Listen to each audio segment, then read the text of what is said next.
All right, so for single static color, you press the bottom button that says color,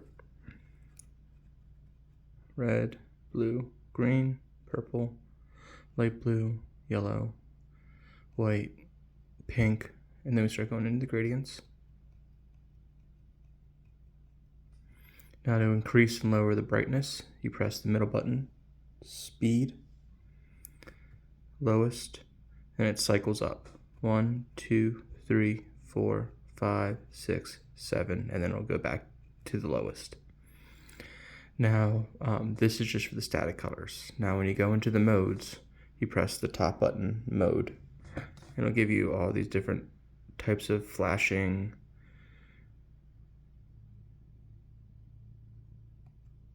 And there's about 20 of these. They're all different, so I'm just going to cycle through a bunch of them. And my favorite one is to cycle to this one here. This is a 7-color gradient.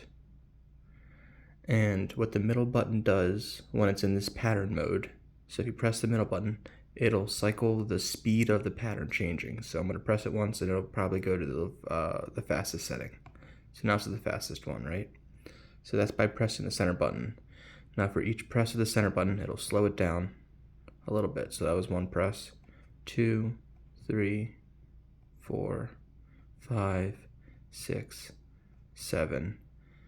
And then on the 8th one, it'll go back to the fastest. Oops, sorry, that's the 8th one, sorry. So now when I press it again, it'll go right back to the fastest one.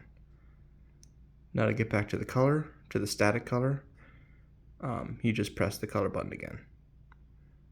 And then from here, you can then again increase the brightness until it goes back to the lowest setting, and then keep doing it to pick your desired brightness. Alrighty, I hope this helps.